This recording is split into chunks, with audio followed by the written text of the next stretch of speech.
Wednesday, August 30th, day 3.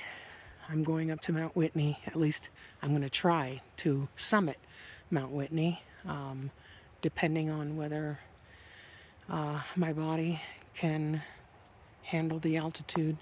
I usually end up getting altitude sickness, but I'm hoping this time that I can do it. It would be very nice if I could. That is where I spent my night. This has been very beautiful, and here I go.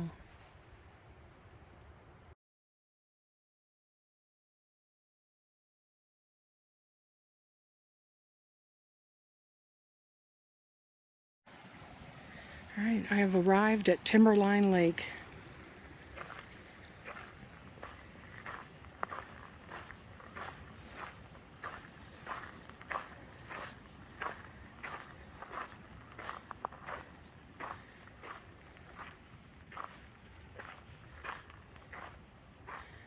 So bright I can't see what I'm supposed to reckon. And that is the backside of Mount Whitney. I'm hoping to be up there later today.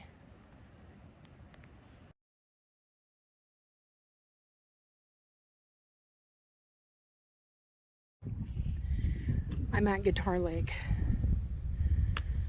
and the trail goes up there somewhere, and then it goes up there and it cuts across, and that is Mount Whitney from the west side. There's a lot of water out here right now. Everything's melting.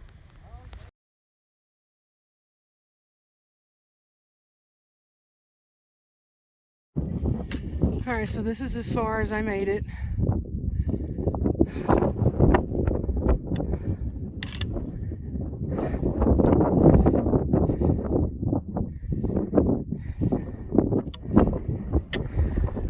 Almost at 13,000 feet, but the trail is a jumbled mess of rocks. And I said, you know what? I'm not going to take my life into my hands, not today. And up there's the summit where that snow is. And I'm just going to go back down. I'm giving up. I hate to say it, but I can't. I'm not going to put my life on the line. Not going to happen today.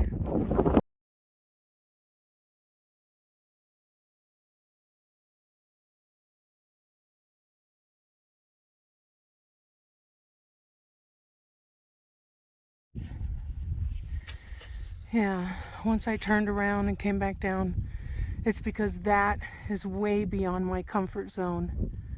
The trail is, yes, it's up there. And I knew this. I just didn't realize that the trail going up here, yes, there is a trail somewhere in those jumbles of rocks, big rocks, and if one of them happens to give way underneath you, there's only one way to go, and that's down. And I can definitely say I'm proud of myself for even being out here because this is a lot. This is a lot, and I commend anyone who does this.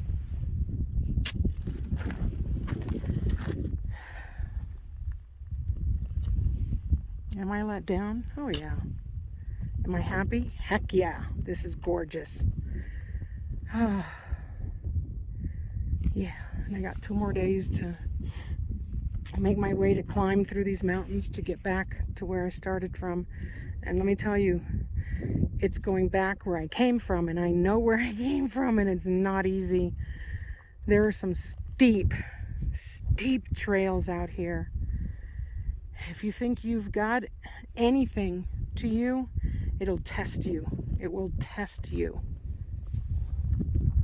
Look at these desolate rocks, these mountains.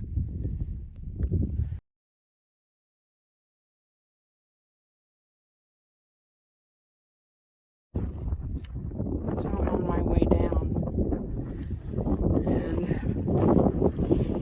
I figured I'd go off trail a little bit, since I seem to have the rest of the day to do whatever I want. When I came upon this campsite, site that is nowhere on anybody's map. And here it is.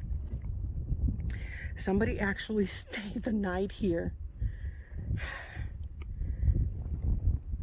I guess if you carry up the water, it's a dry camp, you have the best views. Can you imagine the morning, the sun coming up behind Mount Whitney, and you're still in the shade until about 10 or 11 when the sun comes over. I'm almost positive there are some marmots living under there. Yeah, this is a sweet little spot. Very nice. There's a little bit more down there too. Wow, this definitely was not in anybody's map. Also, I forgot. So 2 weeks ago, Hurricane Hilary dumped 18 inches at least of snow on Mount Whitney. So all of this snow melt, which is, hey, good afternoon, Mrs. Shadow. This is the trail, which is also a river. And as you can see, there are literally waterfalls up here, and that's because all of the snow is melting and it's just demolishing this trail. This trail is just chewed up. And you have to pick your way through this jumble of wet rocks and hope that you don't slip. I know you're just seeing my shadow, but yeah, there's a lot of water up here. A lot. And I believe from the trip reports that I have read, there is a very big snowfield right before you get to the summit. And it's slippery and dangerous. Some people are choosing to rock scramble around it. It sure is purty. I still can't get over the fact that this place is so beautiful.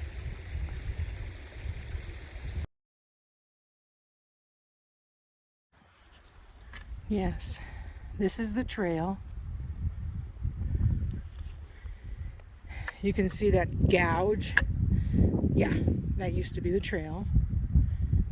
And it's literally a moonscape with snow, if there was snow on the moon.